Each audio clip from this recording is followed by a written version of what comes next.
ഖത്തറിൽ വേനൽ അവധി അവസാനിച്ച് പുതിയ അധ്യയന വർഷം തുടങ്ങാനിരിക്കെ മലയാളികൾ ഉൾപ്പെടെയുള്ള പ്രവാസികൾ കൂട്ടത്തോടെ തിരിച്ചെത്താൻ തുടങ്ങി. തിരക്ക് വർദ്ധിച്ചതോടെ യാത്രക്കാർക്ക് സുഗമവും കാര്യക്ഷമവുമായ യാത്രയൊരുക്കാൻ ദോഹ രാജ്യാന്തര വിമാനത്താവളത്തിൽ വിപുലമായ സൗകര്യങ്ങളാണ് ഒരുക്കിയിരിക്കുന്നത്. ഓഗസ്റ്റ് 31 ഞായറാഴ്ച സ്കൂളുകളിൽ ക്ലാസുകൾ തുടങ്ങാനിരിക്കെ വേനലവധി ആഘോഷിക്കുന്നതിനായി നാട്ടിലേക്ക് പോയ കുടുംബങ്ങൾ കഴിഞ്ഞ ഏതാനും ദിവസങ്ങളായി തിരിച്ചെത്തി തുടങ്ങിയിരുന്നു. മുന്നൊരുക്കങ്ങളുടെ ഭാഗമായി സ്കൂളുകളിലെ അധ്യാപകേതര ജീവനക്കാർ കഴിഞ്ഞ ആഴ്ച മുതൽ ജോലിയിൽ പ്രവേശിച്ചെങ്കിലും ഞായറാഴ്ചയാണ് ക്ലാസുകൾ ആരംഭിക്കുക. അതുകൊണ്ട് തന്നെ സ്കൂൾ തുറക്കുന്നതിന്റെ തലേ ദിവസം വരെ കേരളത്തിൽ നിന്നുൾപ്പെടെ യാത്രക്കാരുടെ വൻ ഒഴുക്കാണ് വിമാനത്താവളത്തിൽ പ്രതീക്ഷിക്കുന്നത്. ലോകത്തെ ഏറ്റവും തിരക്കേറിയ വിമാനത്താവളങ്ങളിലൊന്നായ ദോഹ ഹമദ് അന്താരാഷ്ട്ര വിമാനത്താവളത്തിലെത്തുന്ന യാത്രക്കാർക്ക് ദോഹ നഗരത്തിലെത്താൻ വ്യത്യസ്ത ഗതാഗത സംവിധാനങ്ങളുണ്ട്.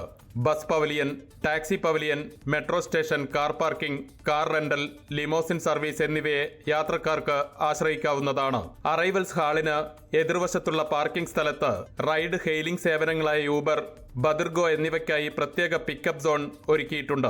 പുറമെ വിമാനത്താവളത്തിലെത്തുന്ന യാത്രക്കാർക്ക് ദോഹ മെട്രോ വഴിയും ലക്ഷ്യസ്ഥാനങ്ങളിൽ എത്തിച്ചേരാം. മെട്രോ സ്റ്റേഷനിലെത്താൻ യാത്രക്കാർക്ക് എയർപോർട്ടിനുള്ളിലൂടെ കുറഞ്ഞ ദൂരം നടന്നാൽ മതിയാകും. നഗരത്തിലെ പ്രധാന സ്ഥലങ്ങളെയെല്ലാം മെട്രോ വഴി ബന്ധിപ്പിക്കുന്നതിനാൽ യാത്ര എളുപ്പവും ചെലവ് കുറഞ്ഞതുമാകും.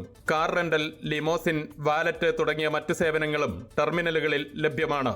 യാത്രക്കാരെ കയറ്റുന്നതിന് സുരക്ഷിതവും സൗകര്യപ്രദവുമായ പാർക്കിംഗ് സൗകര്യങ്ങൾ ഉപയോഗിക്കാം. ഇതിലൂടെ സുഗമമായ ഗതാഗതം ഉറപ്പാക്കുകയും റോഡരികിൽ വാഹനം പാർക്ക് ചെയ്യുന്നത് മൂലമുള്ള പിഴ ഒഴിവാക്കുകയും ചെയ്യാം. വിമാനത്താവളത്തിലെ ബാഗേജ് പരിശോധനയും ശേഖരണവും കൂടുതൽ സുഗമവും സൗകര്യപ്രദവുമാക്കിയിട്ടുണ്ട്.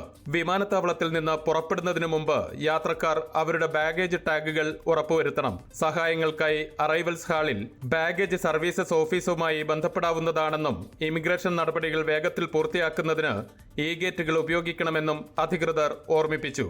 അൻവർ പാലേരി, 24 ദോഹ.